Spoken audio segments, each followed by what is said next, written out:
Thank you all for watching. I'm going to start this presentation in a strange way. Let's pretend I'm about to review two restaurants. We'll call them A and B. My conclusion is A and B are average. And you say to me, well, with A, why is it average? I'll say the food was average, this dish was average, that dish was average, the server was average, the decor was average, the seating was average, the presentation was average for everything, so it's average.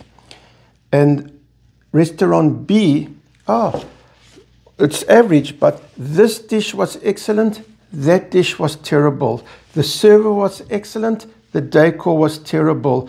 The seating was excellent, the front entrance was terrible. This was excellent, that was terrible. That's excellent, that's terrible. And as an average of all the excellence and terribles put together, it averages out to average. This tells me that the word average is very much an oversimplification. It doesn't give the exact context. So that being said, I'm going to switch to the topic of the healthcare in Canada. If you wanted me to summarize it in one word, I'd say average. There you go. But as I said a minute ago, the word average is too much of an oversimplification. To me, it's like that restaurant with extremes. It's that when I say it's average, because there are brilliant parts and terrible parts. So let's start off with the good. And in Ontario, they have OHIP, and there are similar types of insurances built in the other provinces where everyone's covered, almost everyone, and it's regardless of your employment, your income, any pre-existing conditions, you are fully covered, and it's actually pretty incredible. And not everything might be covered, but very much is covered. And if you go to the doctor or anything else, you don't have to worry about direct billing. You don't have to worry about paperwork or haggling or issues with insurance or any upfront payments or very seldom upfront payments. There are exceptions there. You just show your card. So not only are you not paying now out of pocket, but it's so simple. There's my card. And it's pretty incredible. And I hope you never need it. But if there's an emergency, a trauma, heart attack, car accidents, even for the poorest person, it's not a problem. You have your card, there's your card, you don't have to worry about paying. And each time you visit the doctor, you simply show your card. I actually think that is pretty incredible. It is remarkable, especially if you're a poor person who doesn't have much money. You don't have to think about, oh, at the back of my mind, what happens if we hope it doesn't happen? I'm in a terrible accident. How will I pay for it? People who have their cards, such as OHIP, we must not take it for granted. And I have absolutely no doubt there are billions of people on this planet who wished they could have this card like that. We must really not take it for granted. And that's the good part. Just one more example. I once met someone whose son was very, very ill. And he said to me, if he wasn't in Canada but below the border and he didn't have the proper insurance, he would have had to sell his house. Okay, so that's why we must not take OHIP or the similar provincial insurances for granted. It's truly something beautiful. It's so easy to just hold your card out, but we mustn't take it for granted. So that's the good side. But now it's the other side. We can call it, there's a few flies in the ointments which we have to address. These are the parts that are not good at all. There is definitely a shortage of doctors, especially in rural areas, and a shortage of family doctors. And as there's a shortage, clinics are overwhelmed, the emergency rooms are overcrowded. The second you walk in and they discover that it's not an emergency, you can wait and spend a few hours there. doctors and nurses are burnt out because of this shortage, and the system has the right priorities that emergencies come first. I'll just make up an example. There's an MRI machine.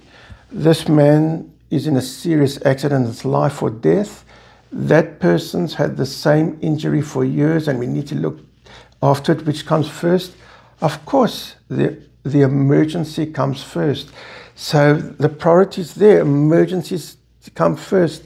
But once you've taken care of the emergency, there's that shortage of funds to look after all the other issues and shortage of what's available. And people wait and wait and wait. I always say, like, let's say the various steps. A doctor discovers you have a problem, you need this test, you need this scan, then you have to have that test. It's so many months for this test, it's so many months for that test, etc. And people wait and wait and wait.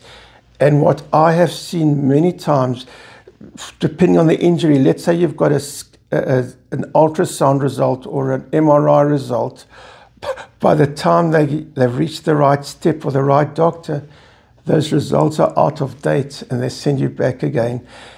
And I happen to know a man who had some sort of eye surgery.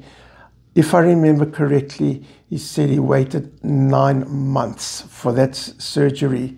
So that's the downside, is this continual waiting and waiting and waiting. So that's the not so good thing about the medical system. So now the next issue is, what can we do about it? And I always agree, on pen and paper, it's always easy to find a solution. Oh, it's simple, let's do this, that. Okay, I mean, I wish I could say, let's press a button. Tomorrow morning, there'll be more doctors, more nurses, hospitals will be built, etc. So, of course, there's no quick solution. But as part of my presentation, I have to try give my suggestions. I always think otherwise it's just too easy to list the problems. Okay, so the way I see it, this is an oversimplification, but the shortage, if I can call it this, is humans and physical. Humans is doctors, nurses, pharmaceuticals, anyone working in the medical field in any way, or technologists or whatever. Physical is hospitals, testing machines, and all the equipment.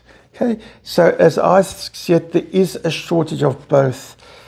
We have to increase both, because if we put more doctors and nurses and other medical people out there and therapists, but not enough physical places for them, it's hard for them. Or if we build more hospitals, fantastic. But are there doctors to fill that hospital? So we've got to work on both. So to begin with, I'm going to start with the human side. There's a shortage of doctors. Some people are going to love me for this, and some people might hate me. We can do away with the undergraduate. So doctors go straight into medical school. This way we can allow for more doctors, because you see all those lecture halls and efforts to prepare for the undergraduate. We can take some of that and put that expenditure into medical school. So that will give us more doctors, and you get more back for your investment, because if there's a shorter time studying, there's more time practicing. So the ratio of what you get for the investment increases. I don't believe we're diminishing how good the docs are, because the medical school, which is now accepting more people, will still be tough and very rigorous before we allow some to be a doctor. So I don't believe that will be diminishing Medicare. If anything, is increasing it, because there are more doctors. The next step, of course, is we need hospitals and machines such as MRI machines. Seeing that there's less expenditure on that undergraduate, there's other money to spend that's available, so that can be invested. And we've got to analyze the medical system. We have to start from whatever's worst, is there a shortage of this or is there a shortage of that? And we start off, like someone said, there's this type of equipment, there's an enormous shortage. That's for the biggest waiting line. That's what we should invest in. And slowly, I mean, I know it's simple to say that, but with less money on that undergraduates, we can start building hospitals and obviously do market research where it's needed the most. And now something else might cause controversy. Some people might love me, some people might hate me. What happens very often, people who live in Canada go south of the border for medical treatment because they have the money. So on the one hand, it's not fair, but on the other hand, it helps everyone.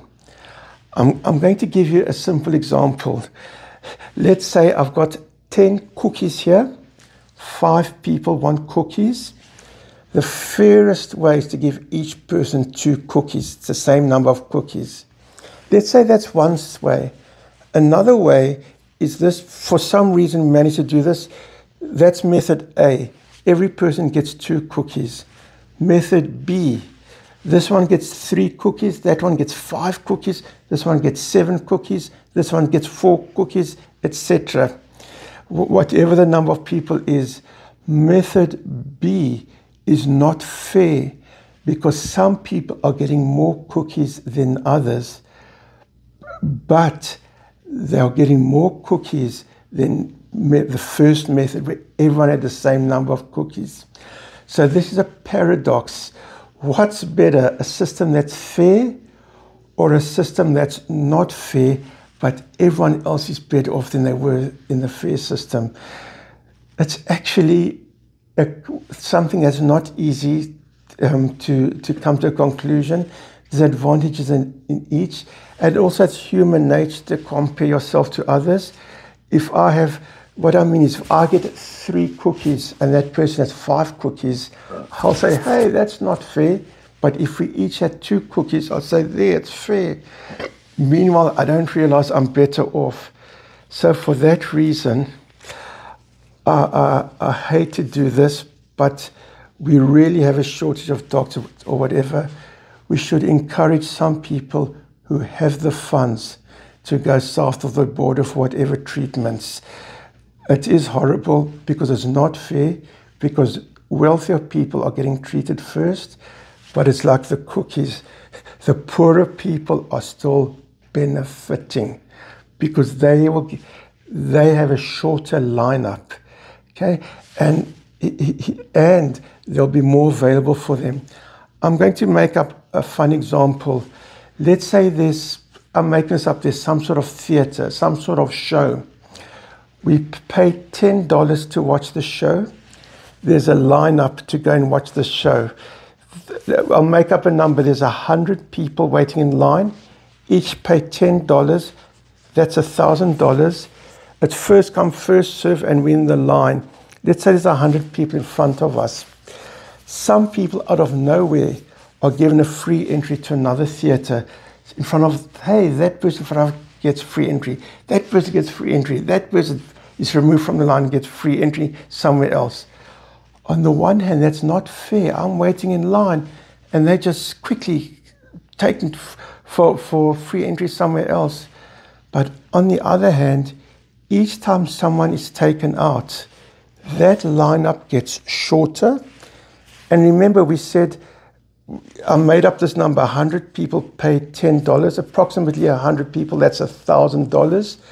There's less than 100 people, let's say it's 95 people who are going in because some were taken out. Now that $1,000 is being spent on 95 people instead of 100 people. There's more they can do. They can improve. Not only is the line shorter, but that system can be improved. Or they can reduce our payments slightly. In Ontario, it would be our taxes to allow for that. Either that or improve the system. So it's not fair, but everyone is better off. And even the poorer people will benefit from that because they don't wait as long and they could probably get even a better healthcare as a result of it. So although it's not right, given this incredible long lineup, people are allowed to, or encouraged to go south of the border if it's available. And remember, this way, think of it this way, why there's more money available. They're paying for this healthcare with their taxes, but they voluntarily not choosing not to use it. They're going somewhere else, so they're not benefiting from having paid that money in their taxes. But it's their choice. No one forced them to go south. They might choose it and not have to wait. And the poorer people will benefit because the money they paid for their taxes is to give you a better health care.